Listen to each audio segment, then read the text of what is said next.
Leroy Satchel Paige. This is an important episode as Satchel Paige is the embodiment of why just segregation and the barriers that we put in between each other as people. It sells ourselves short and it sells them short, and just nobody wins in those situations. Satchel Paige is a legend, and he had a illustrious career either way. But he didn't make the major leagues till he was 42 years old. He last pitched when he was 59. Now, he was lucky enough to still have the longevity and to have the health and vitality to do so, but many of the people that he played with and came up with weren't so lucky, and most people today aren't so lucky. Why we as humans have chosen to divide ourselves between our color of our skin or our beliefs or where we're from, or if we grew up in this town opposed to that town, it makes no sense to me, and it holds us back constantly, and it holds back us from growing and becoming better. Now, we've come a long ways from there, and we're not living in the same era.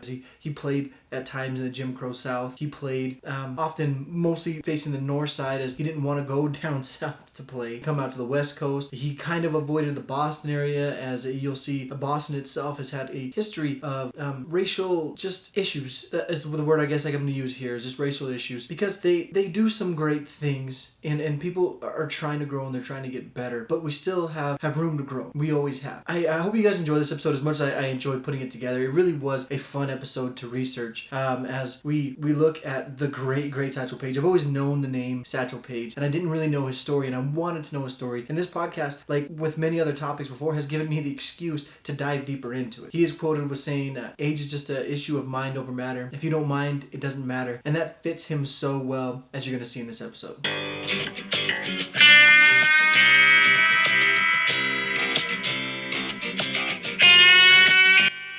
Okay, before we dive into this, remember to hit that like, give it a thumbs up, hit the subscribe button, make sure you leave me comments, go back, watch other videos. I have lots of videos before this. I'm going to have videos moving forward. You can follow me on my Instagram at JustAReyes. You can go to my Twitter at JustAReyes13. You can also go to my website, which is justareyes.com. Hoping you're sensing this theme there, Just A Reyes. My name is Justin Reyes, so it always kind of fit that way. You can always email me, info at justareyes.com, and all that information will be in the episode description. I'm going to talk about his early life, then we're going to take a dive into the history of black ball players and the Negro Leagues. As it's an abbreviated history. I'm not going to take a deep dive, but I am going to give you some important names and figures and how we got to the point where somebody like Satchel Paige can be elevated to the level he's at. And these things were important, and creating these leagues were very important to helping break the color line, to show that black ball players can play and can compete and be very successful with major leaguers, with the white major leaguers, and it did play a long role, and we'll get into all that. We're also going to look towards the end of his career, right before he broke the color line, how Jackie Robinson was able to do that. Again, it's going to be abbreviated because I don't want this episode to go too long, but I am going to give you the important information. If you wanted more information on that, give me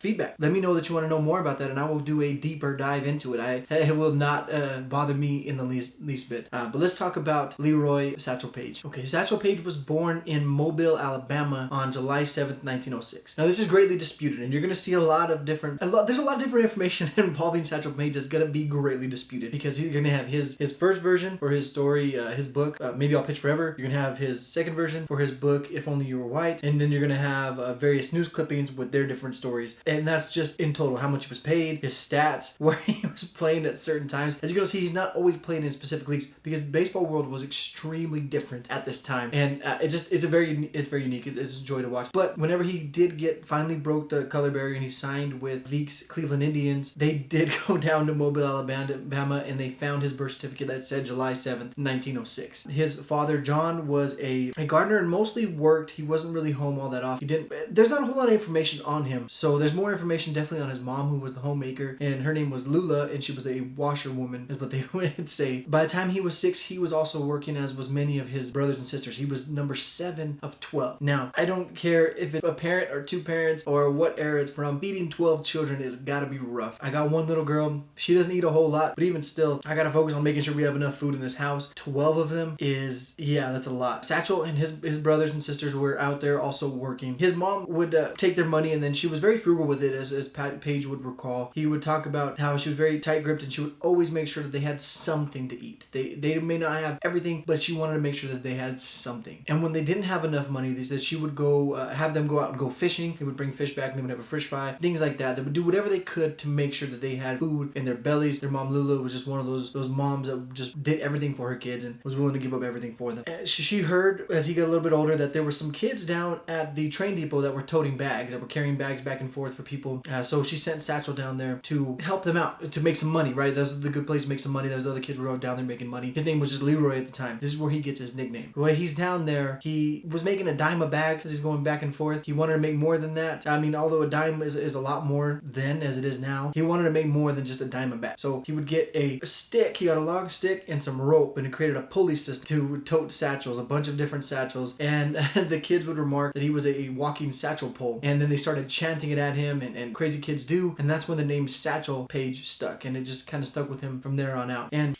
Paige was down there quite a bit, and he was hanging out with these kids quite a bit. He was always skipping out of school, and his mom would get mad at him initially, but after a while it became apparent that making money and providing for the family was more important to her than schooling was. And it's kind of hard to blame for him, because if you can't eat, then is really schooling all that more important? And that's why we do have programs. Thankfully nowadays we need to continue to work on building programs on impoverished communities. But these truancies would start to catch up for him. Not only was it the truancies, but he would start to get into fights, and he would recall one time throwing rocks at a group of kids. And with the accuracy and the speed that he was showing, he started to grow some confidence in his arm, and his arm would end up taking him a long ways, because that's what he's best known for, is throwing really hard. Again, there's a lot of disputes on how hard he threw. There was one teammate that said he threw over 100 miles per hour. I'm sure he believed he threw at least 100. Most people would probably think he's throwing in the 90s to mid 90s, as that was extremely hard at the time. Like nowadays, with all the technology, with all the different types of workouts and studies, and the understanding of the body that we know nowadays, it's a lot easier for people to throw harder. At the time, people weren't just throwing that hard, so he was throwing extremely hard for the time. I'm sure he would have thrown hard now based on his build and his arms. He probably would have been throwing harder in the modern era as well. He was starting to build confidence. He knew he had a special arm on him, and he wanted to continue to pursue it. So he was out there playing baseball. He was out there working. He was out there fighting with kids. He was not showing up to school. He was also at times doing some petty theft as kids running around not going to school are known to do. Just little tiny petty thefts as a kid. But he was finally caught, and he had some run-ins with the law, and his truancy officer finally came down on him when he was 12 years old and told him, enough is enough. You don't go to school. You can't stay out of trouble. We are sending you to reform school. He remembers his mom crying because he was going to reform school, and he didn't really understand it. He just knew that something bad had happened. And he was sent to the Industrial School for Negro Children in Mount Meigs, Alabama. Now, I don't have a picture of him when he was younger, but I do have a picture of Mount Meigs, as you can see right here. This is Mount Meigs. You can see a bunch of kids out front. You can see it's an old rickety building, pretty big, large-sized building. I don't know if it's around today. I probably should look that up, but it's not that important to the story. What is important is that this was the place where he turned his life around, sort of, at least in the direction of wanting to be better at baseball and wanting to grow into being a really good baseball player. He was extremely tall for his age, and he was always really tall. If you see him as he gets older, he's extremely lanky. He had long arms, long legs, and they would call him a human stork. But he had a coach there by the name of Edward Bird, and he saw that as potential. He knew the arm strength that he had, and he knew the length that he had, and he thought this would be a perfect opportunity to him to grow into an exceptional pitcher. So he taught him to, as Satchel Paige would say, lift his leg up so that it blacked out the sun, and then release his arm so far forward that it looked like it was in the hitter's face. And because of that, and because of the speed, he became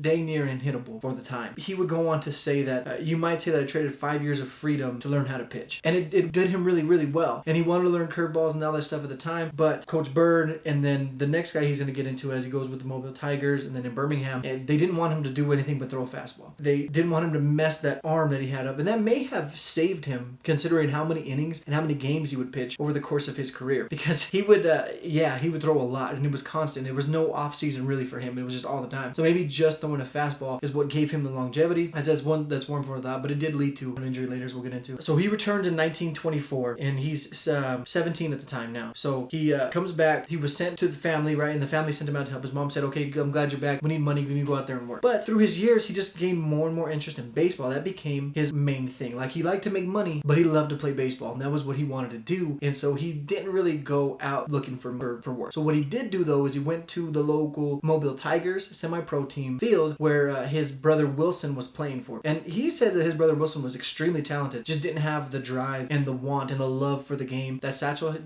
had. What Paige would say is that his brother probably could have made the leagues as well with him, but again, he just didn't have the drive for it. He goes to the practice. His brother wasn't there. It must have been off day. He was a pitcher as well, so they're not always there. He watched the team practice, and then when the practice was over, he watches this kid walk up to the mound, and the coach pick up a bat and go to the home plate. The kid starts throwing. The coach starts knocking the kid around, hitting the ball everywhere. Paige thinks to himself, if this kid could get a tryout, I can get out there and get a tryout. So he runs down the stands, at least his words. afterwards, I run down the stands and I go out and I ask him for a chance. And the coach kind of brushes him off. "Okay, get out of here, kid." And he tells him, "Let me throw a few different pitches. If you can touch them, then I'll leave you alone." So he steps up to the plate and Paige blows him away every single time. Of course, the coach falls in love with him. He got a new ace. Him and Wilson are going out there and they're going to be dealing. And a cool little story is that there's 2 other Negro League legends on this team with him. Ted Radcliffe and Bobby Robinson are also on this Mobile Tigers team. So there was quite a bit of talent there on the team. You got to think there's 3 Hall of Famers right there. What Paige would say is that during this time, he didn't make a lot of money, but he would make $1 at the gate when the gate was good, when they got enough people to come into the game. And when they didn't get enough people to go to the game, he would just get a keg of lemonade. He was making some money. It was kind of a weird arrangement. In the meantime, he was going to a local semi-pro team, a white semi-pro team, and he was cleaning the stadiums for some money. The legend of Satchel Paige was beginning to grow locally at the time because he did throw so hard, because he just was so raw talent. They decided, the white players, they wanted to challenge him, right? Because they were friends with him. They wanted to play against him. They wanted to see if the legends were real. And Paige blows them all away. And this is the first time he hears, "Man, we could win championships with you if only you were white." And it's just, again, the silliness of that, of just cutting your own legs off because of somebody's skin color, because they're different. You don't want to be successful, so you make yourself less successful because you don't want to cause waves, or I don't know. The whole process seems silly to me. But he would go on to pitch for other teams from time to time as well. And this is the start of a theme for him. As he was pitching for the Mobile Tigers, but if another team was willing to pay him more, he would switch to the other team and he would pitch against the Tigers. Again, he was winning almost every time, striking out everybody he faced. This became blatantly clear that the Mobile Tigers semi-pro team was not on the same level of him, and he was on a star trajectory at the time. But let's take a break right here. Let's talk about the history of black ball players and the Negro Leagues before we dive into what will become a long career in those leagues for Paige. November 1859 is the first game played between 2 black ball clubs, teams hailing from Queens and from Brooklyn. Queens team won 54-43. Again, this is a different time. Game was played obviously a lot different. 54-43. I think people would be losing their minds if that kind of game happened nowadays. The Philadelphia Pythians would become the first real significant team in as far as black ball clubs are concerned. The team star was the prominent black educator Octavius Cato, which is a killer name. And here's a picture of him right here, Octavius Cato. He was not only a great ball player, but he also taught and then became the principal at the Institute for Colored Youth. He helped organize African-American regiments in the U.S. Army. He was a strong voice in the civil rights movement at the time, an extremely strong voice, and he's an important kind of character to know in general outside of just baseball. He was murdered in the streets in 1871 while on his way to vote in that year's election. He was also gathering a group of other African-Americans and people that were with his civil rights movement and getting rights for African-Americans, and he was getting them to vote, and he was shot down in the street, a crime that went unpunished. I'm sure you could have guessed that one already. Just extremely sad, but Octavius Cato is an extremely important person. I want to maybe even take a deeper dive into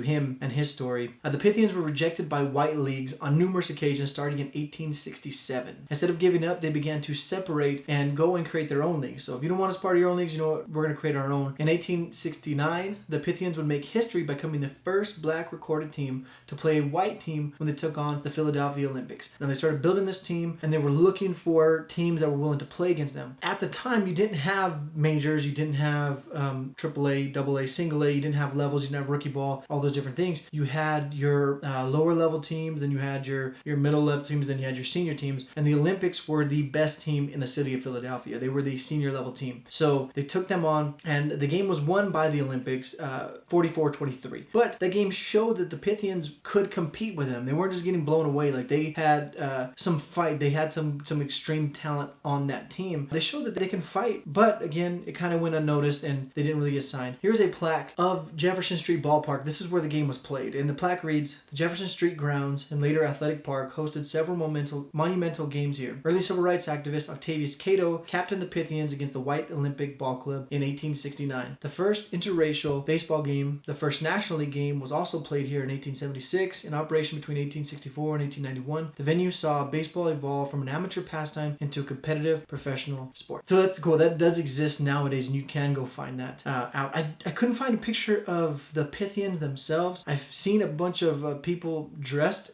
like the Pythians were, but again, I mean, this is the 1800s, so it's hard to find really a lot of pictures, especially of a black ball club, unfortunately. 1877, the Pythians entered the National Colored Baseball League, and this is the first attempt to organize a formal league for black ball players. This was in 1887. And you got to remember that baseball really took off after the Civil War, so it wasn't till like the Pythians were starting to come around that baseball was even taking off for white ball clubs, interracial ball clubs, or black ball clubs. So 1877 is a general timeline. They're a little bit behind, unfortunately, because of racial segregation, but 1877 isn't that far behind. The league didn't last long, however, but the prestige that the Pythians had built would help build momentum towards black teams. And again, they were an extremely important team, as Octavius Cato was an extremely important character in this movement. The Pythians meaning, because I was just kind of curious what a Pythian is. I'm not sure if you are too, but it's related to or characterized by Pythia, which is the priestess of Apollo at Delphi in ancient Greece. So it's a Greek mythology. That's where it comes from. It's just kind of cool. Kind of a cool name. It'd be cool to see a team take on the Pythian name. Maybe even if it's just like a minor league team. The first black pro recorded is Bud Fowler. He's another interesting character. I wanted to touch on him a little bit. Here's a picture of Fowler right here. And that mustache is killer. That's a cool mustache. He was born John Jackson Jr. on March 16th, 1858. His father was a barber, and Fowler himself would cut hair during his career as well. Now, a barber was a respected profession. It still is a respected profession.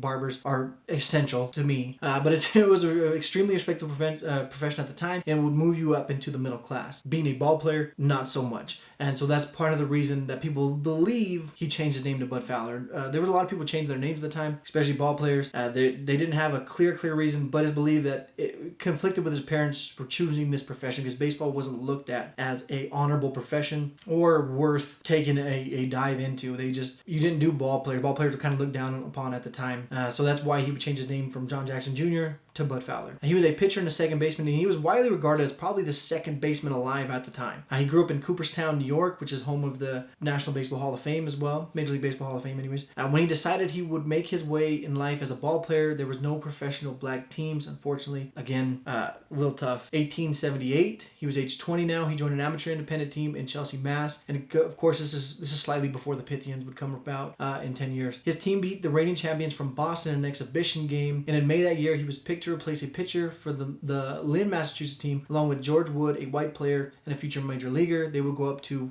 that team. The Lynn Live Oaks were part of the International Association, the IA. This is a modern day reenactment. So I told you the Pythians is all I can find. This is a modern day reenactment in Boston, and as you can see, they still celebrate the old school style of baseball. I mean, I love old school baseball for whatever reason, the vintage style of it. Hopefully I can get a little bit more of the decorations in here. And don't worry, I'm gonna have a backdrop soon. I'm still waiting for it to come in. I got a little different things I'm gonna be putting into this, so it's not just me and then wall. I hope you guys will enjoy that. The IA, the International Association, was formed in 1877 to go with the League Alliance as the first two loosely defined minor leagues. Again, they were probably like the AAA considered, and operated in cooperation with the National League. And the National League was the first major leagues. So that's why they're considered the senior circuit, as the National League was the #1 league. The American League came along a little bit later, and they became the junior circuit. So, and even early on, it wasn't until later, really like when the Yankees started taking off, that the American League started to be seen in the same light as the National League. The National League was the top dog for a long time. Again, senior circuit, junior circuit. With this move, he became, because they jumped up, right? The Lynn Live Oaks, he was called up, and then they jumped into the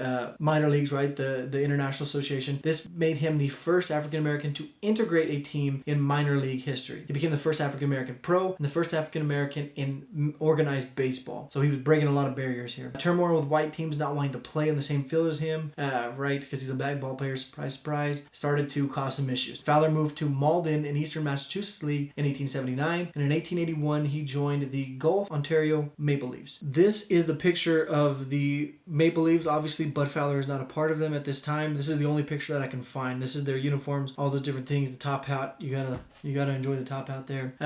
Some of the Maple Leafs are ill-natured. This is a quote from his teammates. Some of the Maple Leafs are ill-natured enough to object to colored pitcher. They didn't want to play with with him. In 1882, Fowler pitched for the New Orleans Pickwicks, a black team, an all-black team, and they would become one of the part of the Negro Leagues as well. Later that same year, he became the manager player for the Richmond Black Swans there in Virginia. In 1883, Fowler teamed up with St. Louis Tavern owner Henry Bridgewater to try and form the first black pro league, and this is the start of it. This is when they really started to form their own league that kind of had a little bit of fire, but there was no really momentum towards it, right? So the Pythians tried to a little bit, and now you have it in St. Louis where they're trying to, and then they sent out to other cities, and other cities were extremely interested in joining this league, but because there was no groundwork, because it was such a big undertaking for the time, it collapsed before it even started. They would create the St. Louis Black Sox, who would become another team later. But after the league collapsed, he left St. Louis and bounced around among many different teams, white and black, and there was no doubt he was talented enough to play in the majors, but he never made it. I'm sure he heard same as Satchel Paige over and over again, if only you were white, because again, he was just highly regarded. And that brings us to Fleetwood Walker. He was the first acknowledged African-American major leaguer. Now, but Fowler was the first American pro. He made the minor leagues, right, just under the National League. Fleetwood Walker would actually make the pros. Moses Fleetwood Walker was born on October 7th, 1856 in Mount Pleasant, Ohio. He made his major league debut with the Toledo Blue Stockings on May 1st, 1884 in St. Louis, Kentucky. And I want to do an episode on this game alone, like the backstory of this game and what built up to it. Again, I'm doing an abbreviated history, trying to go through this where I'm not spending an hour just on the history of this thing because I could. I want to do an episode really on this game because this game is extremely interesting. The backstory to it and what led up to Fleetwood Walker kind of breaking that initial barrier there in 1884, which of course was 60 years before Jackie Robinson would make his debut. It's crazy. There was an argument that, there's an argument among historians that former slave William Edward White, who played one major league game as catcher in 1879, was the actual first black major leaguer, but White played and lived his life as a white man, so he was light complected, and whenever he got his freedom, he lived the rest of his life as if he was white, and so he doesn't really get the credit that Fleetwood Walker gets. Fleetwood Walker was openly black, so he gets the nod, which rightfully so, I think. His brother Weldy Walker would become the second black major leaguer, and he would play 7 games with them that season, so he would get a shot as well, but he was kind of in and out, where Moses was there first. In 1882, he first enrolled in law school at the University of Michigan Ann Arbor, but he wouldn't spend a whole lot of time there. He was married that July of 83, right the following year. He left shortly after to play in Newcastle, Pennsylvania for the Newcastle Keshenocks, or the Knox. He returned to Ann Arbor for the fall. He would leave in the spring after Toledo Blue Stockings manager William Volz signed him to play catcher for the city's first professional team in the Northwestern League. The only protective equipment Walker wore was a mask, and a ball boy later recounted occasionally wore ordinary lambskin gloves with finger slits and slightly padded in the palm. More often, he caught barehanded. Again, different time. It's just to show you how tough he is. There was a story in Satchel Paige's Maybe I'll Pitch Forever where he's talking about throwing to Old Man Walker. I believe he's talking about Moses Fleetwood Walker, and he would be a lot older at the time, right? Paige would start throwing till, I think the story he's talking about happened in the 20s. Walker was 60, 70 at the time. But he talks about not wanting to catch with a chest pad, which would fit Fleetwood Walker, right? Old Man Walker. It all kind of fits there. When Paige blew one by him and knocked him in the chest, he had to take a breath, and then he wouldn't put protective equipment on. He'd never seen somebody throw as hard as Satchel Paige had. So that's a cool little story. I don't know the accuracy of it, but if that did happen, it's just one more like legend that Satchel Paige would play with, and you'll see he played with a lot from both leagues, and both white, black, whatever. He played with a lot of different legends. Walker proved durable in his first year in 1883, and he played in 60 of the 84 games as a catcher, which is really good, especially again with no glove and no equipment. And he hit for a then decent 251. He was a defensive specialist, especially again no glove, no equipment, but he was just that talented. And Toledo won the pennant in the Northwestern League that season. That August, Toledo played an exhibition game at the Chicago Cubs, as their success from 83 was to propel them into Major League American Association. This is when the American League gets started. Now you're going to hear later that Satchel Paige was the first black team to play at Wrigley Field, and as you're hearing here, he was the first black player to play at the Chicago Cubs. The Cubs didn't play at Wrigley Field till the early 1900s, so it wasn't Wrigley Field, so those stories do hold true as we go on. When the Cubs were going to play, their star Cap Anston said he would refuse to play if Walker played, and on game day when Walker was announced, Anston sat out, and again, still Walker would go on to make his Major League debut despite the detractors, despite all the hate and the anger sent towards him and the Blue Stockings, and leading up to that game in Louisville. He would make his debut again on that day in 1884. Unfortunately, a sore hand would only allow him to play in 42 of the team's 104 144 games, and the Blue Stockings would finish 8th of 10. Walker received hate from everyone, including his own teammates. Still, he was arguably the best catcher of the time, so he got his shot, right? And he continued to get his shot. A quote from then teammate Tony Mullane, an open racist segregationalist. This is him talking about Walker. He was the best catcher I'd ever worked with, but I dislike a Negro, and whenever I had to pitch to him, I used to pitch anything I wanted without looking at his signals. One day, he signaled for me a curve, and I shot a fastball at him. He caught it and came down to me. He said, "I'll catch you without signals, but I won't catch you if you're going to cross me when I give you signals." And all the rest of the season, he caught me and caught anything I pitched without knowing what was coming. Just shows you how talented he is, because like this guy was their ace, and he's catching with no glove, no equipment, and now he doesn't even know what he's throwing. He's just out back there catching. Different times. It kind of reminds me of watching like the old hockey goalies with their faces all tore up because they're not wearing masks and stuff. No, I get the game wasn't as fast. They didn't throw as hard. They didn't hit as hard at the time. But still, I challenge anybody to go to even like a high school game as an adult and catch those guys with no equipment. I wonder if he'd have stayed healthy and if the Blue Stockings had performed better, they didn't finish 8th out of the 10 teams in 1884, he would have gone differently, or just the blind hatred would have just taken hold either way. And I think a little bit of both. I think because they finished 8th of 10, I think because he was hurt, it was easy for them to use as an excuse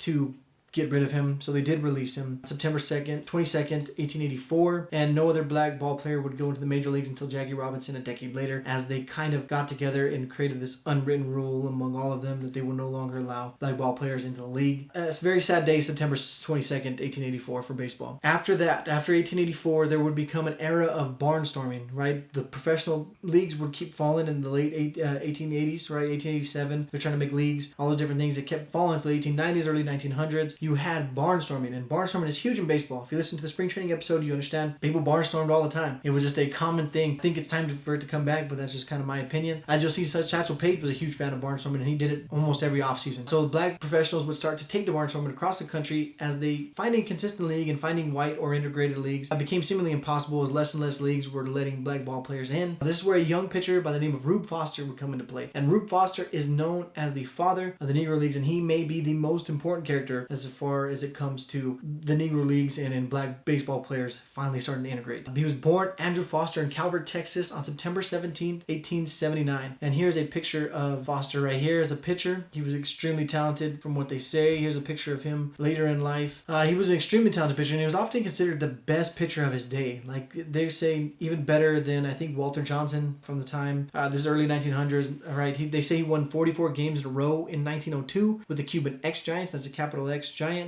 He won a black baseball championship, and in 1905 he was credited with going 51-4. Again, none of these are confirmed. As I mentioned before, there was no really official books for a lot of these games as far as the barnstorming, the semi-pro teams, even the Negro League games. That were just not a lot of official scoring. So when you hear me say these numbers, if they seem outrageous, some of them maybe. It's hard to decipher what is legend and what is fact. There was make no doubt about it though. Guys like Fleetwood Walker, Bud Fowler, Satchel Paige, and Rube Foster were that good. Now maybe they weren't doing these historic feats, right? Maybe they weren't these mythical characters that some of their numbers would suggest, but they were that good. So it's very interesting to see. Here's another picture of Rube Foster as he gets older with his Chicago Giants. In 1920, Foster started to set the wheels in motion to create the Negro National League, and that's why they're celebrating 100 years of the Negro Leagues this year. You see a lot of people tipping their cap, and you got to tip your cap to the Negro Leagues, as they were just so many legends. They did so much for the game, and this is where it started. It started with Rube Foster. Foster was named the president and treasurer of the NNL, and the league flourished, right? Negro National League, NNL. And it flourished because of Rube Foster. That was the influence, the legend, the money, and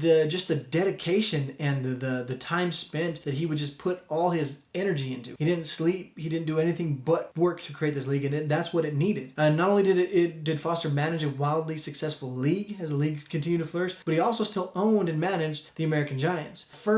They were formerly the Leland Giants, and he bought them out and became the American Giants there in Chicago. Foster's team would win the first 3 pennants. Now, he would take some criticism for that. He owned the league, he was a treasurer, and now his team is winning 3 titles, the first 3 titles in a row. I can see as the other teams would be frustrated, but they let it go because he was Rube Foster, because he did so much for the league, because he would take money out of his own pocket and he would give it to other teams to pay their players. He would do whatever it took for the league to be successful, and people respected that, and so they kind of let go that his team was so good. And a big part of why his team was so good is he was just known as a very demanding coach and a very intelligent coach. So he demanded excellence from his team, just like he demanded excellence from himself, and that's really what helped create such a successful team and league. In 1926, Foster was exposed to gas while in the tub, and he was found by his team after he was uncharacteristically missing early that morning. So this is 6 years after he started the league, and they noticed he wasn't there in the morning. He's always up early. They go to check on him. He was found unconscious in his tub. After this, his behavior became extremely erratic, and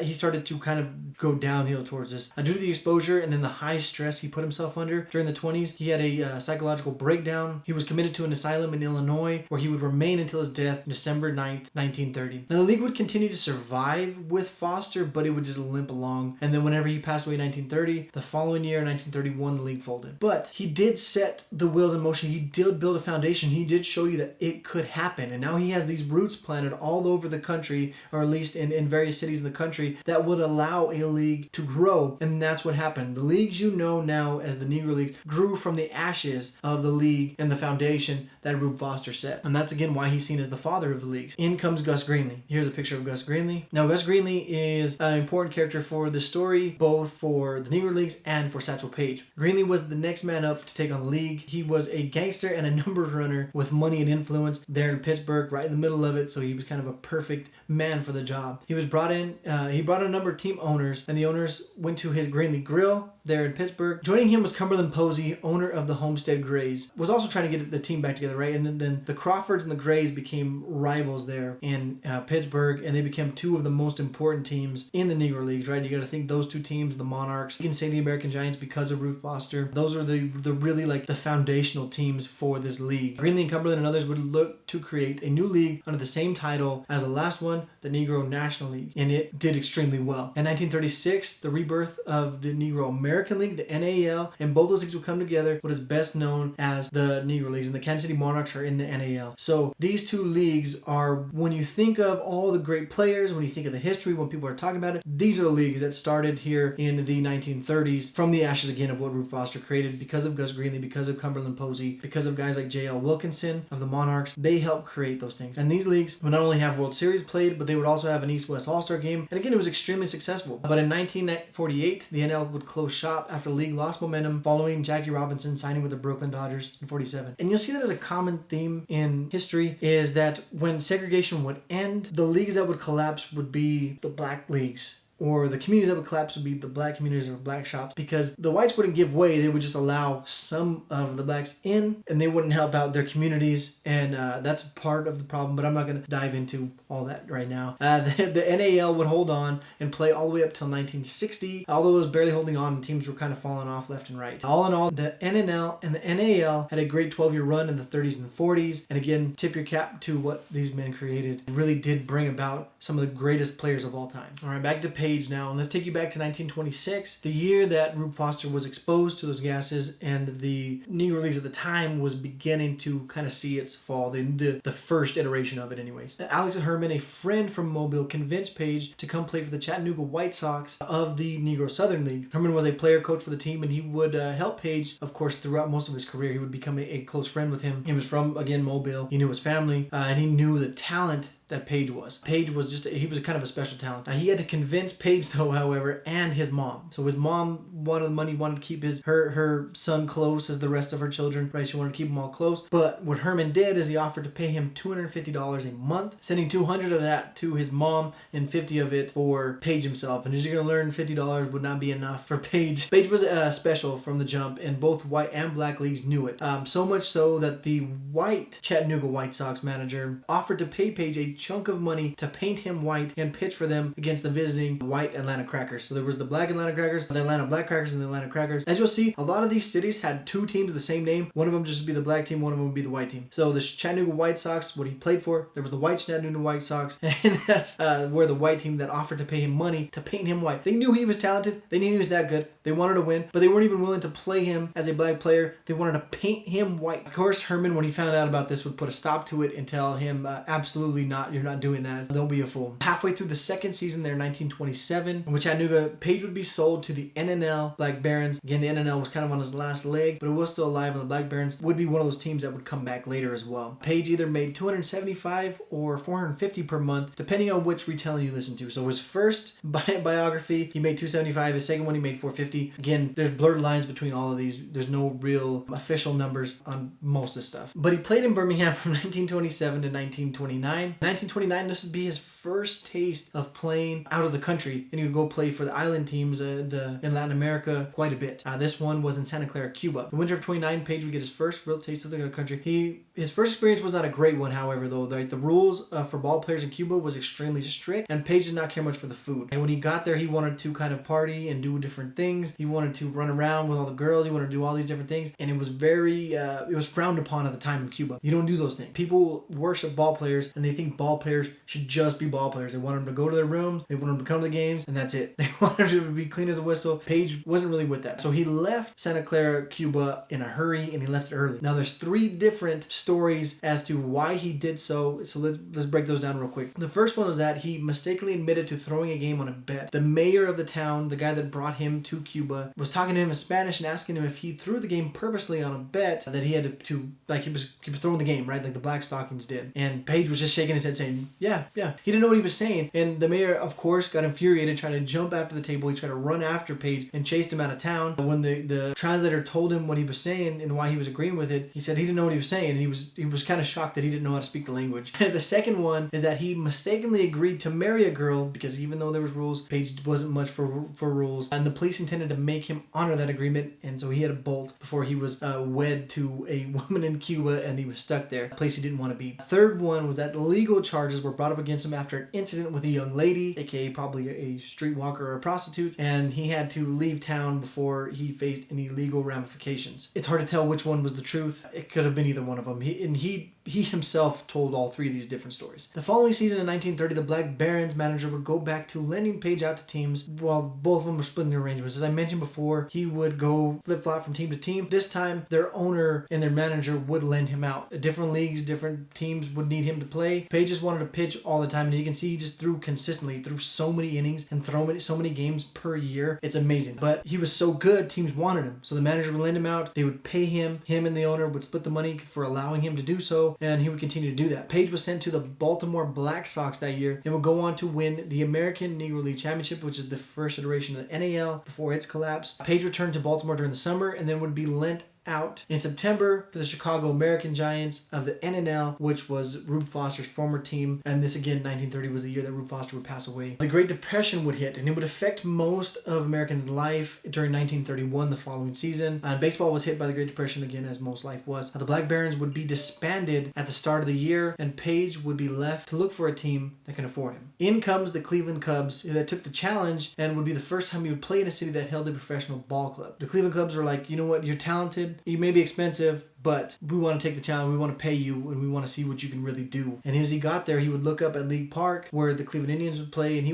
would just know he wanted to play there. He knew he could play there. He knew he was that talented. It would be another 17 years before he would make his debut in that park. But he did look up at his future ballpark there during his time in Cleveland. In June that year, Gus Greenlee made Paige a $250 a month offer, and on August 6th, Paige would make his Pittsburgh Crawfords debut against the Homestead Grays. And as you remember, it wasn't a few years later that those Homestead Grays and those Pittsburgh Crawfords would rebuild the league that was to collapse this year in 1931. The winter, Paige would continue playing ball, this time in California. He would play with the Philadelphia Giants, which is a black all-star team. Paige would get his first shot at playing major leaguers as Babe Ruth had put together a team of MLB all-stars, and they would meet up with each other in California and play against each other a few different times. As you see teams with barnstorm, they would kind of barnstorm with other teams so they can continue to play each other and make money, because 2-star teams would make more money than just playing random local teams. Paige would never get a chance to pitch against Ruth, however, as he would just manage in the few games that they would play against each other. Paige never get to throw against him. It would be interesting to see how Paige and Ruth, how that matchup would go. Paige did, however, dominate a group of MLB All-Stars, including striking out Dodgers All-Star Babe Herman 4 times in a single game. 1932, Greenlee would put together what many would consider the greatest black team in history. Josh Gibson, Oscar Charleston, and Ted Doubleday Radcliffe. As you remember, Ted Doubleday Radcliffe played on that same Mobile Tigers team as it was a semi-pro team in Mobile, Alabama with Satchel Paige way back when they were 18 years old. Greenlee also had the first black-owned stadium in the country built that offseason, Greenlee Field. Now, the league is falling apart. Great Depression is crumbling. Pittsburgh Crawfords are building up, getting ready. Because I think he knew in his mind he was going to build that league.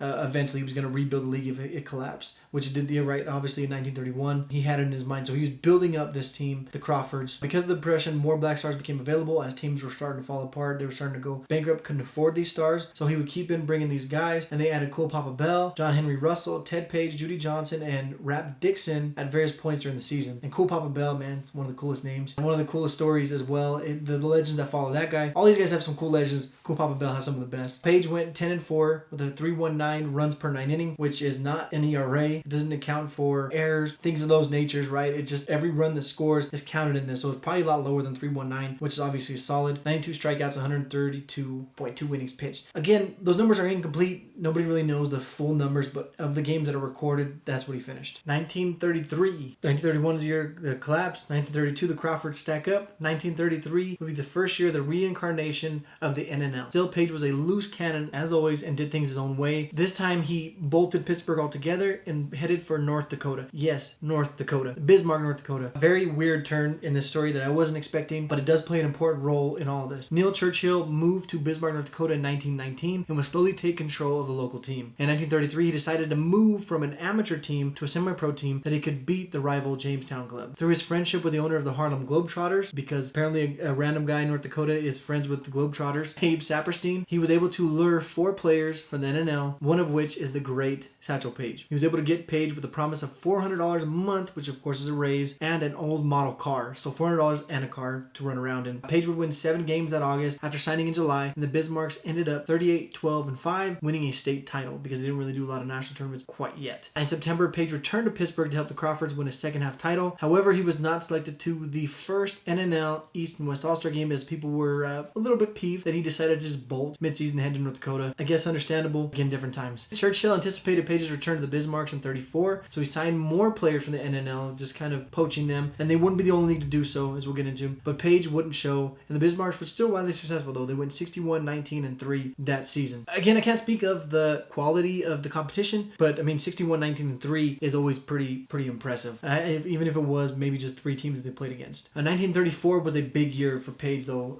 He had a great season in 34 the following year. He was 14-2. He had a 2.16 runs per 9, which again, if it was an ERA, would probably be much lower. He had 144 Ks and 26 walks. And again, it might even be better. Again, this is just the story, the games that were recorded that we know of. In July, Paige was close to throwing his first perfect game, but a first inning walk would be the difference. He still ended up with his second career no-hitter as he just kind of dominated the rest of the way. The Denver Post would conduct a huge annual tournament that allowed teams across the country to go compete, pro, semi-pro, amateur, and this was the first time that it was integrated and allowed black teams to play in it. This was the first of Paige's 3 appearances in this tournament. He played in 34, 36, and 37, which is kind of cool to see these tournaments happening. I don't know if they happen nowadays. They definitely don't have the stage they used to, but definitely really cool, like a national tournament held by the Denver Post. Again, the randomness of it is awesome to me. I love looking into history and finding just random North Dakota, Denver Post type tournaments. Paige would continue his dominance of the year, right, as he had a great 34. Paige was leased from Greenlee to the white owner of the NNL Kansas City Monarchs. The Monarchs would become part of the NAL later, J.L. Wilkinson, and he was to play for his barnstorming team called the House of David. Now, Wilkins also put in a team titled the Kansas City Monarchs, so he had the House of David for barnstorming team and the Kansas City Monarchs, and he paid to have the teams meet each other in the championship, or at least be on opposite sides of the bracket, so they had an opportunity to meet each other bracket. Paige's team, the House of David, was managed by Hall of Fame pitcher Grover Cleveland Alexander,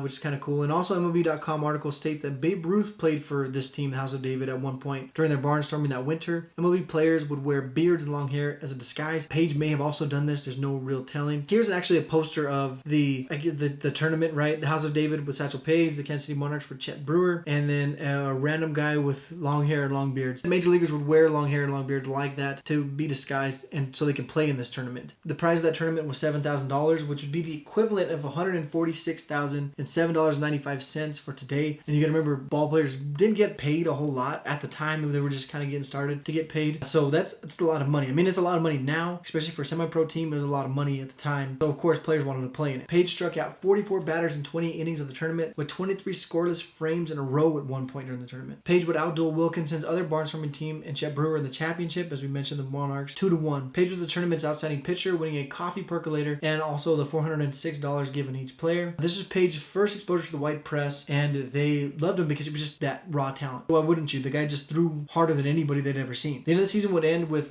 Paige being selected to his first All-Star game, making up for the year before when he decided to bolt for North Dakota. Paige would face off in 2 huge pitching duels that season as well that would kind of be big in his career and in the history of the sport. The first one was against Slim Jones, a young pitcher from the Philadelphia Stars, who was Paige's competition for title of the best pitcher in the NL that year. Slim Jones was having an incredible year as well. They faced off in Yankee Stadium and dueled to a 1-1 tie before the game was called to darkness. And a rematch, the Crawfords would end up winning 3-1 with Paige again dominating once more. The second game that would really help set up Paige and his future was a game against MLB star Dizzy Dean, and he would face him actually again later. He won. Dizzy Dean was a 30-game winner in 34. He also won 2 more in the World Series. So he was a 32-game winner and a World Series champion in 1934. Him and Paige would face off against each other that winter. Their first matchup saw Paige striking out 13 and beating Dean 4-1. However, Dean was playing with kind of a group of minor leaguers, so he wanted another chance. So later that fall, in the California Winter Leagues, Paige and Dean got another chance to go toe-to-toe, this time with other major leaguers playing with Dean in front of a crowd of 18,000 in Los Angeles, which at the time 18,000 was a large crowd. In a 13-inning game, Paige's team was able to pull out a 1-0 victory. In the stands was future Cleveland Indians owner Bill Veeck, and Veeck loved what he saw. He called it the greatest game he'd ever watched, as he saw Dizzy Dean, an MLB absolutely star, going against Satchel Paige, another star that was just budding to the rest of the world. He was a secret among baseball outside of the black communities, and now he's no longer a secret. And Bill Veeck would become infatuated with Satchel Paige, and he would be huge for Satchel Paige's career, and we'll get into that definitely. After Greenlee refused to pay Paige another raise, as Paige wanted to make more money as his star was continuing to grow, because that's what you do. You when you bring more value, you bring in the fans, you want to be paid for it, and Paige wanted to be paid for it. And when Greenlee refused, Paige once again bolted for North Dakota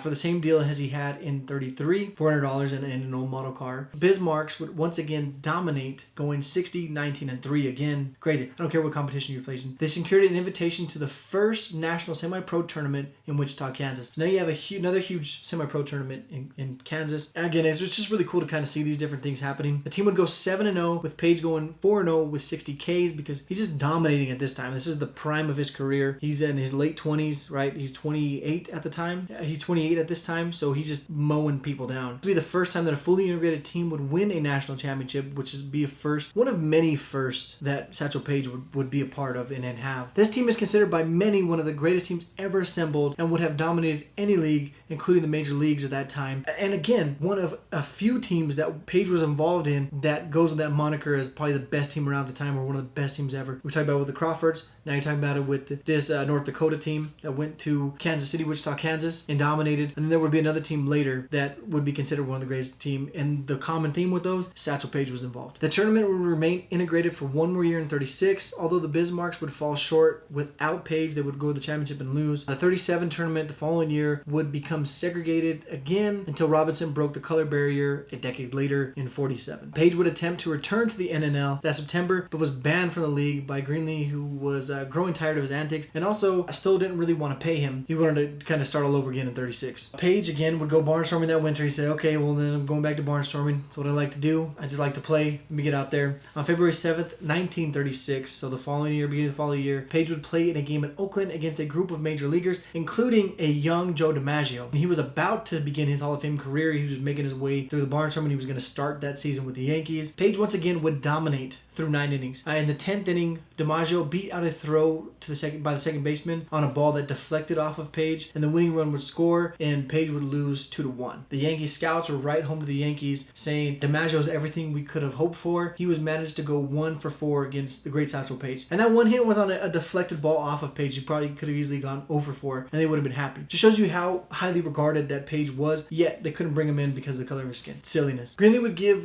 Paige his biggest contract ever that following season because he's too good. Now he's 30, 1936, and he's being paid now $600 per month in order to get him to return because Greenlee still wanted him back because he's just that good. And this is the biggest contract in the history of the Negro Leagues. Nobody would get paid more than what Satchel Paige is getting paid here in 36. Now, at the end of the year, Paige would once again compete in the Denver Post Tournament. This time he teamed with Cool Papa Bell, Josh Gibson, Leroy Matlock, Buck Leonard, Sammy Hughes, and other NNL stars. Paige's team would obviously go 7-0 and win the championship. Paige would win 3 out of 7, striking out 18 in the championship game. 18 total in the championship game. Paige would go on to barnstorming again, and at one point he faced a 17-year-old Bob Fellers, and Fellers again would come back into say Paige's story later. 31 years old now and 37. Crawfords held their spring training in New Orleans, which would be a nice little spot away from Pittsburgh at the time, I would imagine. While there, Paige was approached by Dr. Jose Enrique Ibar, who was a member of the Dominican Republic dictator Rafael Trujillo's government. Ibar was put in charge of building the Trujillo Los Dragones baseball team, as Rafael Trujillo felt that a great baseball team would help gain the favor of his people, and he could then change the capital city's name from Santo Domingo to Trujillo once and for all. That's all he wanted. And here's a picture of Trujillo. Ibar offered Paige $30,000 to recruit other players and come play for the year. Paige was to take $6,000 of that and then spread the rest of it to other players. There's also rumor that he was held at gunpoint, but again, it's hard to tell which one is truth and legend. Paige was successful in recruiting other players, however, though he was able to recruit Cool Papa Bell, Sam Bankhead, Josh Gibson, and at least 3 others, right? He's recruiting some legends to go with him. The team was also filled out with other Cuban stars, and a Cuban manager would lead the team. The same Dominican league is being played in today. It's called Liga Dominicana, and is a winter league that a lot of big players play, and it's a really entertaining league. It's a very fun one to watch during the winters if you get channels that pick up those games. When the word of the players leaving and this deal got to the owners, they threatened the players with a lifetime ban, but they left anyways. And a rumor is that Greenlee was not paying his players and he was defaulting on their promised compensation, and it led to players being more willing to leave because they weren't getting paid where they were at. This team, like many of Paige's teams, again, is considered one of the greatest teams ever put together. It's just, you're going to hear that a lot. Paige would go 8-2 and Los Dragones would win the championship. However, Trujillo put this team together in hopes that it would completely obliterate the competition because winning the championship and dominating wasn't good enough. They wanted to completely run over every team. They wanted them to go undefeated. He wanted to beat every team by 20. That didn't happen. So because of this, not only did he disband the team, he disbanded the whole league. He's like, no more baseball. My team was supposed to just beat everybody by 30. So the league is done, which is a total dictator move. Still banned upon return, Paige and his team went to barnstorming. They said, you know what, let's go to barnstorming. And they became the Satchel Paige Stars, winning the Denver Post Tournament once again. Again, he was going to these tournaments and just running through them, winning championships, winning a bunch of money. And he was beating professional teams in professional stadiums during this barnstorming team as well. White, black, indifferent, didn't matter. Paige was just the best pitcher on the planet. 1938 comes around. He's 32 years old, and another turn comes as he heads to Mexico. Despite the headache that Paige was still the greatest pitcher living, and Greenlee knew this, he tried to bring him back. Paige refused. He was done with working with Greenlee, and his rights were traded to the Newark Eagles, where he still refused to sign and return later. So he was sold to the Eagles for $5,000, but he refused, and because he refused to sign, Greenlee was now out an ace in Paige, and he was also out the $5,000 he sold him for. So he subsequently declared Paige banned forever from baseball. Like, he can do that, but he was upset. You're done. No more baseball for you. Paige was paid $2,000 to pitch for Club Agrio of Mexico City. This team was put together by Jorge Pascal, who was referred to many as the Mexican George Steinbrenner. He was very influential in Mexican baseball and creating the Mexican leagues and all those different things. Him and his brothers. Pascal, like others before him, thought he could use Paige and other Negro League stars. If major leagues don't want him, we'll take him. They're that talented. We can build this league here. You guys want to let some of your best assets just go? Fine, we'll take them. And they did make a strong push. There's rumors of Ted Williams possibly thinking about signing with him. Here's a picture of him and Babe Ruth. There's a few different ones. He wanted Babe Ruth to come to be a manager, but when Jackie Robinson crossed the color barrier, as was happening with other leagues, North Dakota, all those different things, the NNL, the NAL, the Mexican League would kind of collapse. Would come back later, but not at the same momentum that it had. Like, it had a serious momentum to challenge Major League Baseball at the time, but that kind of fell apart. However, though, Paige signed for $2,000, and while pitching in Venezuela, and I don't know if he was pitching in Venezuela before the season started as like a spring training, or if he was pitching for the Mexican team. They were playing a team from Venezuela, and they were playing there as part of the season goes. It's unclear, doesn't really say. But while he was there, he felt pain in his arm and he would suffer his first and really only major injury of his career. He returned to Mexico and tried to continue to pitch, but he just couldn't. He didn't have it in him anymore. He'd be examined by Mexican and American physicians, a few of which would tell him that he would never pitch again. So there he was, 32 years old in 1938 and kind of out of baseball. The following year, 1939, he's 33 years old, which nowadays would be the end of your career. At the time, kind of was the end of your career as well, but he's Satchel Paige, so here he goes. The NAL joined the NNL in 1936, as you remember. They would create a 12-year partnership. The Kansas City Monarchs were once again a professional team, joining the NAL this time. This gave Paige an in to the Negro Leagues once again after his ban from the NNL. Unfortunately, because of his injury, he was looked at as damaged goods, and considering his age, you can understand where they're coming from. Still, the owner of the Monarchs, J.L. Wilkinson, as before with the House of David, understood the talent that Paige possessed. So he brought him in to throw for one of his minor league teams, right? He didn't throw for the Monarchs, but he threw for a Barnstorming minor league team that they also owned, and he would travel with them. Now, he didn't have his world-famous fastball, and he relied more on a spitball, or what he calls his hesitation pitch. This is really where he started to own the second part of his career. This is where his second part of his career became. He was a fireballer up to 32. Now he became a pitcher later in his career, and you can argue that he was even better, although maybe not as dominant. While with the Kansas City Travelers, which was that minor league team, the Monarchs sent their best physician to try to help Paige out because they knew if he can get right, he's the best pitcher on the planet. You don't miss out on Satchel Paige if you get an opportunity. It paid off because at some point during that summer, his fastball would return. There's a story of him throwing, and then all of a sudden he goes out there to throw one day, and he surprises the guy that is catching him, and he blows his glove off and knocks him back, and they knew he was back. Now, he wasn't throwing as hard as he was before. One teammate again would say he was throwing 104 miles per hour before. Now he's only throwing 90, which is still above average. There's no telling if those numbers are real, but that's what a lot of people considered him throwing 100 plus. It is believed that the crazy amount of innings pitched by Paige would cause him to have a partial tear in his rotator cuff, and that's what it was. So throwing less games, the games he did throw, he'd only throw a couple innings. All the different therapies he was doing would help to build it back into heal and allow him to have his second part of his career. So that winter, to test things out, he decided to go to Puerto Rico because he loves to travel. He loves to go to the islands, and he would go there for the winter, and he would go back to his dominant ways because he's back. His fastball is back. He's ready to go. He threw for the Brujos de Guayama, and you can see a picture of him here playing for that team. And that is the Guayama Witch Doctors, which is a really cool name. If they put a team in Puerto Rico, they need to be this. He went 19-3, 1.93 ERA, 208 Ks and 205 innings, which of course is spectacular. And it's crazy to think that that's the winter league. It's not even really the pro season. So he's just throwing that many innings and just dominating all year round. He didn't have an off season, as I mentioned. And again, Paige's team will go on to win the championship. In 1940, Paige was going to join the Kansas City Monarchs, but that did not come without controversy. As you remember, he was owned by the Crawfords, who banned him from the NNL. His rights were sold to the Eagles, who owned his rights. They bought him for $5,000. So when he decided to join the NAL, who was in an interleague agreement, worked together with the NNL to join the Kansas City Monarchs, the Eagles and the Crawfords didn't care for that much. So the Eagles started to poach players from the Monarchs and take them over to their team, which of course J.L. Wilkinson and the Monarchs weren't too fond of. So they had to come to the table and they came to an agreement, and their agreement was that, okay, you can keep Paige, but we're going to keep these players. It became essentially a trade, Satchel Paige for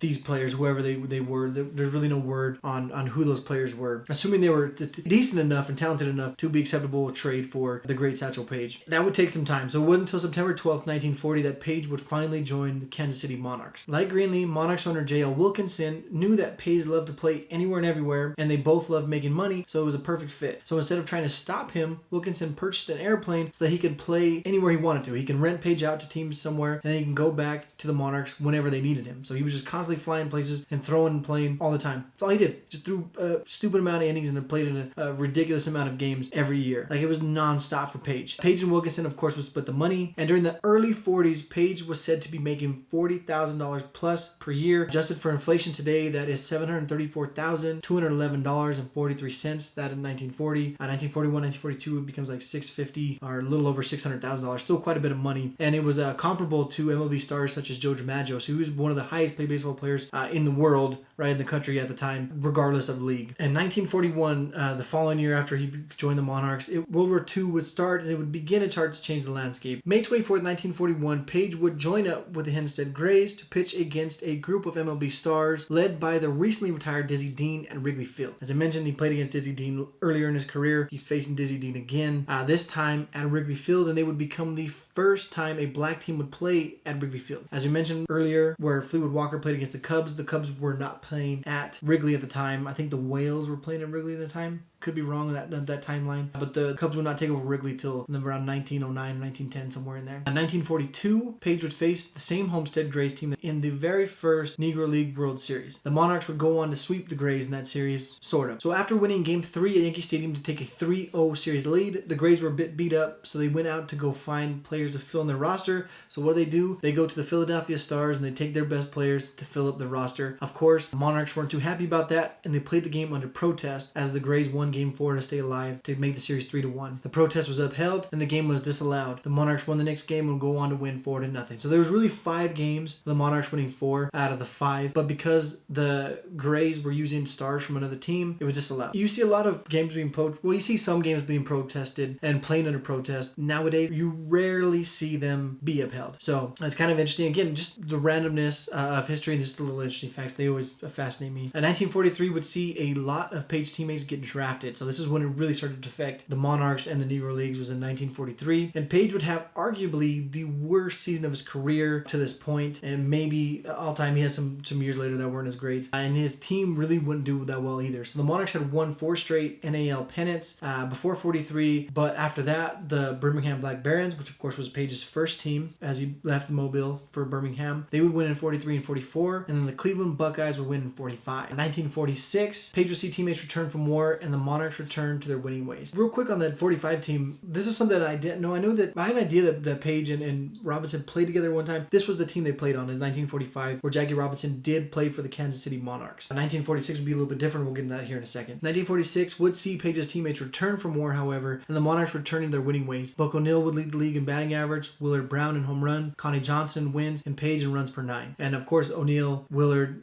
Brown, and Connie Johnson were 3 guys that were in war. They came back. Paige himself would come back, and they would also break the color barrier later with Paige. The 2 teams that he played for, the Homestead Grays, again, an important team, but the Crawfords and the Monarchs had a lot of just big name guys that were extremely important to the history of the sport. And again, Paige was in the mix of all that. That season, they went back to their winning ways, and they won the pennant again, and they would go on to face the Newark Eagles in the 46 World Series. The series was a back and forth entertaining affair. It would go all the way to a Game 7, and in Game 7, Paige would go missing. He was no longer there. He went back to his being erratic and just kind of skipping things. So there's no Satchel Paige as they go into Game 7. They would put up a fight with Fort Smith, throw in a decent game, and they would lose 3-2. It's hard to imagine that Paige being there wouldn't have made the difference. So he could have been a 2-time Negro League World Series title holder, but instead he skipped out. And there's a few ideas of what happened. Teammate Buck O'Neil believed that Paige went missing because he was meeting with Bob Fellers. I mentioned he played a young Bob Fellers earlier on what would become Paige's greatest and one of his most important barnstorming tours that he would take. And this happened in 1947. So the story goes that Bob Feller concocted the idea of a group of the best stars in white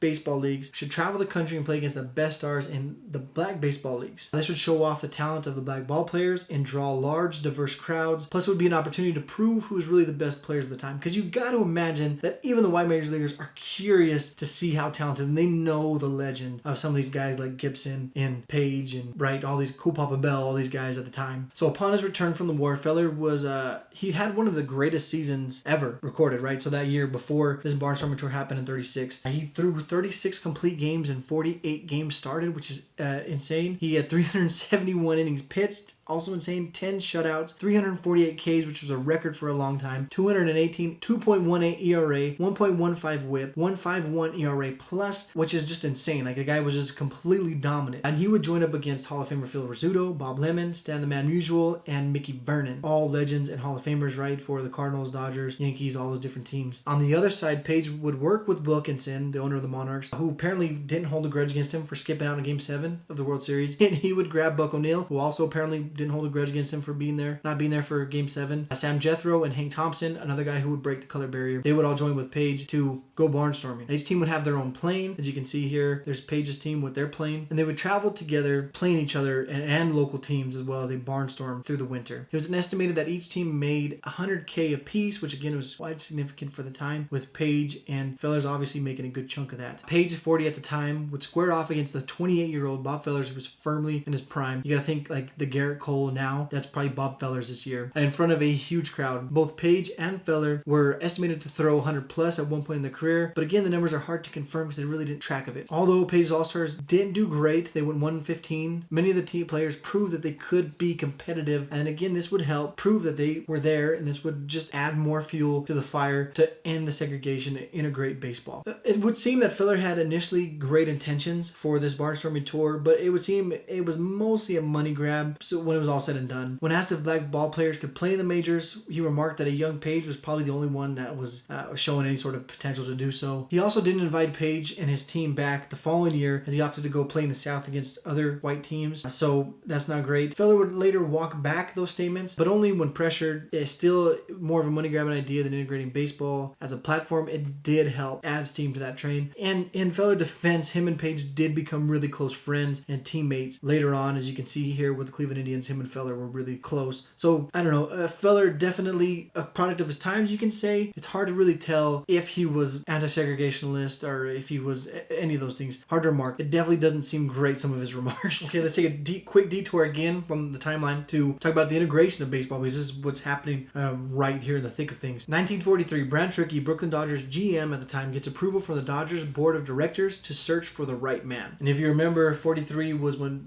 Paige's teammates would leave to the war. World War II was going on, and so a lot of the black players were leaving for the war, same with the white players, and this is the time Branch Rickey was really starting to get the momentum going towards integrating. 1944, Commissioner Kennesaw Mountain Landis, a staunch segregationalist to many, passed away and is replaced by Happy Chandler. Landis was the first commissioner in Major League Baseball history following the Black Sox scandal, and many did not think of Landis as a racist or anti-integration. However, he did little in the effort to end the color lines, and he is seen again by many as being definitely for segregation. Definitely a different time. Here's a picture of Mountain Landis. In 1945, Brooklyn Dodgers general manager Branch Rickey would team up with Gus Greenlee to work on a way to integrate baseball. And here's a picture of Branch Rickey, by the way, if you're curious to see what he looks like. Rickey and Greenlee would create what was known as the United States League, the USL. It seems to be more of a farce or a cover of a league. If anything, it definitely wasn't an actual league, and no season was known to be played. Rickey would hold tryouts, however, for a black ball club called the Brooklyn Brown Dodgers, and that is of the USL. Here's where he met Jackie Robinson of the Kansas City Monarchs. So he knew that teams didn't want it. He knew that white people weren't ready for it, but he knew it needed to happen anyways, so he created this fake league with Greenlee. He created these fake tryouts with this fake team, and just to find the right person, he would have to go through all those hoops just to understand that some of the black ball players are some of the best players in the country. It's all ridiculous. August 28th, 1945, Rickey signs Robinson to a minor league contract. You can see that here. October 23rd, 1945, later that year, it was announced that Robinson would join the Dodgers International League affiliate, the Montreal Royals, for the 46th season. Robinson and the Royals would dominate. Now, you can imagine when they found out that the Brooklyn Brown Dodgers weren't going to be having a season and he was instead going to be playing for their AAA basically affiliate in Montreal, people weren't too happy about it. I don't know if the vote happened now or whenever he joined the Dodgers here shortly, that they did a vote, and 15-1 owners voted against integrating and allowing Jackie Robinson to play. Happy Chandler, though, stood up and decided to let him play anyways. And he stood up for Jackie Robinson. He said, we're going to hold this true. He's going to play. And it cost Happy Chandler another term as the commissioner. He only just served one term. But because of those actions, because he was brave enough to stand with it, there was no going back. That line was broken and there was no going back. 1947, Robinson would be called up to the bigs. On April 15th, 1947, Jackie Robinson would become the first black ball player since Moses Fleetwood Walker in 1884. You'd break that color barrier finally. It took 63 years.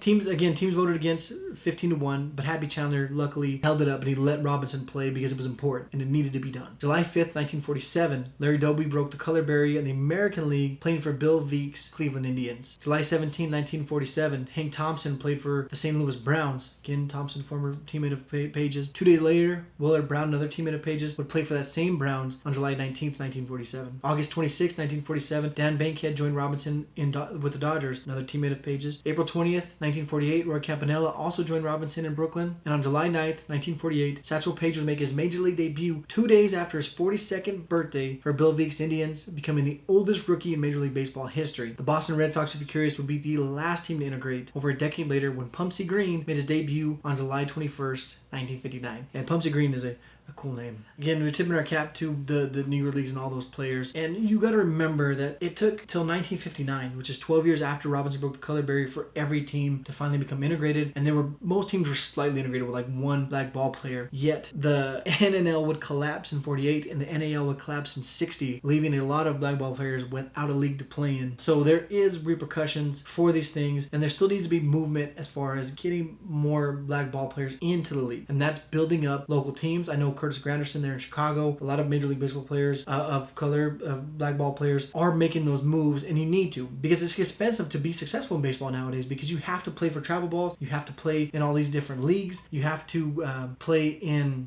all these tournaments, you have to go to all these showcases, and it's expensive. And people that aren't from affluent communities are people from communities where they're mostly African American, right? It's tough to get to those things. So real change happens there. You build these communities back up, and that should pump in more black ball players into the league, as you just saw the Chicago Cubs take one from a local Chicago team, which again is being pumped up by some major leaguers, and you love to see, and you hope that becomes a trend moving forward. Back to Paige. First time in Cleveland, Paige threw mostly out of the pen, going 6-1, a 2.48 ERA, 72 2/3 innings, and 43 Ks, which is solid for a bullpen arm, especially when you consider he's 42 years old. Again, this is in 1948. He would also throw only 2/3 of an inning of Game 5 in the 48 World Series, when the Indians would win their second title and their last as a franchise. They came painfully close in 2016 against the Cubs in one of the greatest World Series of all time, but they still have not won since that 48 team. But now Paige is a 2-time World Series title, winning one in Major League Baseball and in the Negro Leagues, and I believe Larry Doby also did that, but don't quote me on that. 1949 didn't go as well for Paige, and Veek had to sell the team because he was going through a divorce, and Paige was released, and that kind of started a theme here. 1950, he returned to the NAL as they're approaching their last legs, right? They lasted for another 10 years, and NL had already collapsed 2 years prior. He was broke and teamless because Paige made a lot of money. He also spent a lot of money. He wasn't afraid to just let money fly wherever he could, and he signed with the NAL Philadelphia Stars for the 1950 season. He was being paid $800 a game, which is impressive for a league that's kind of on shaky ground. And that offseason, Veek would buy 80% controlling interest of the St. Louis Browns and sign Paige for the 51 season, making his Browns debut July 18th of that year. 51 to 53 is when he played in Browns. This is his best career as a major leaguer as far as MLB goes. With Roger Hornsby taking over as manager of the Browns in his second year in 52, Paige would see more time, and he would have the best season of his major league career at the age of 46. And it was interesting to people because Robert Hornsby was seen as a bit of a racist, but he was willing to use Paige a lot more than the manager prior. Paige would go 12-10 with a 3.07 ERA that year. He would also have 10 saves. He had 2 shutouts, 138 innings pitched, and 91 Ks. He was an All-Star that year, and he would receive some MVP and Cy Young Award votes. The 52 All-Star game was called due to rain, though. He was an All-Star that year, and Paige never got into the game. However, the manager, Casey Stengel, promised Paige that he would get a chance next year to actually get into the game, as he knew the importance of getting Paige into that All-Star game. 53 didn't go as well, but being a man of his word, Stengel added Paige, and he allowed him to throw in that 8th inning. Again, he knew the importance of it. Bill Veek, once again, would sell the team that Paige was on, and once again, Paige was released shortly after. Again, that's 2 teams in a row now that's happened. Following this release, Paige would just kind of return to his barnstorming roots for the final years kind of his career. He also played for the Monarchs for a time at $300 a month. By that time, again, NAL was on his last legs, and it was approaching the end. In August of 55, Paige was signed with the Greensboro Patriots of the Carolina League. However, it was in the Jim Crow South, and the Carolina Leagues wasn't ready to make that step yet, unfortunately. And he was protested before his first appearance, and then Hurricane Diane came through, and he never pitched a single pitch for Greensboro Patriots in that league. Bill Veek once again would enter Paige's life, though. Veek would buy the AAA Phillies team, right? This is the Phillies AAA team titled Miami Marlins, and they were part of the International League, which is AAA again. The Marlins manager did not want to work with Paige, but because of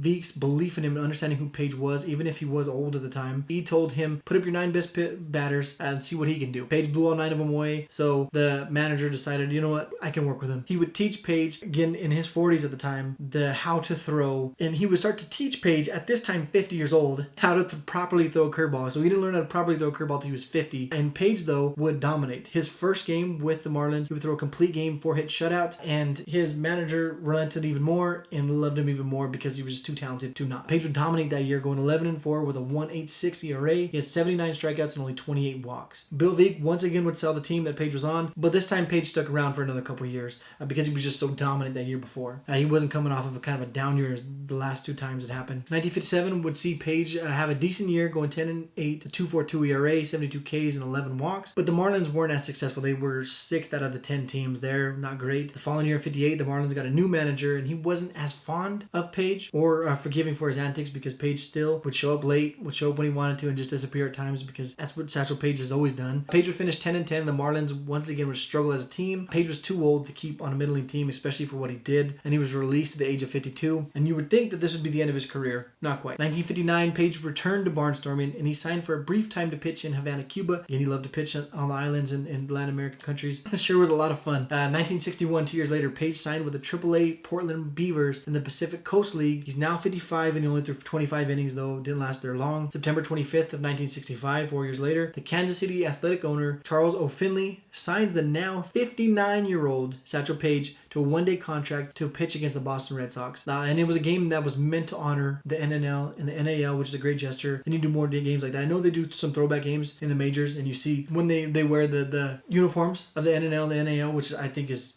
cool. They need to do more of that. Major League Baseball does do a good job of that. And hopefully, I know they were planning on doing more things this year before all this happened. Hopefully they can still integrate some of that, as it is the 100-year anniversary of when Rube Foster decided to put together this league again. Many of the Negro League's former stars attended the game, including Paige's former teammate Cool Papa Bell. Paige threw in 3 innings, giving up no runs, 1 hit, striking out 1 before leaving the game to a standing ovation. And during the game, this cracks me up because only Paige, he would sit in a rocking chair and a nurse would serve him drinks in between innings. And here's a picture of that here. And then he would go out and he threw his 3 innings. He still gave up no runs against the Boston Red Sox, which is really cool. So in 1966, the following year, he pitched his last game of organized baseball in the Carolina Leagues once again for the Peninsula Grays of Hampton against the Greensboro Patriots that he never got to throw a pitch for that he signed with a few years earlier. Paige pitched 2 innings, giving up 2 in the first inning before going to score the second. In order to keep the regulars from being hurt in this game, for an older Paige throwing, right, they just wanted to get Paige an opportunity to actually throw in the Carolina Leagues, is what happened before. The Grays played their backup, which included a young Johnny Bench. So Johnny Bench caught Paige. Paige threw all the way back at the beginning with some of the greatest legends, possibly Fleetwood Walker from the 1800s, and he's also throwing to Johnny Bench, who would become a legend in the 70s and 80s for the Cincinnati Reds. So it's kind of cool to see the longevity of his career and what that can mean with the different legends that he played with. Paige would also play for a semi-pro team known as the Anchorage Earthquakes in 66, and they barnstormed through Canada as he continued to play. I'm sure not a whole lot, just here and there. Following year in 67, he played for the Indianapolis Clowns for $1,000 a month. The Clowns were part of the NAL. There was a Clowns team, and here's their thing here. Super creepy. But that was a team. They were the Cincinnati Clowns at the time when they were part of the NAL. They were there from 43 to 54, and then whenever they left the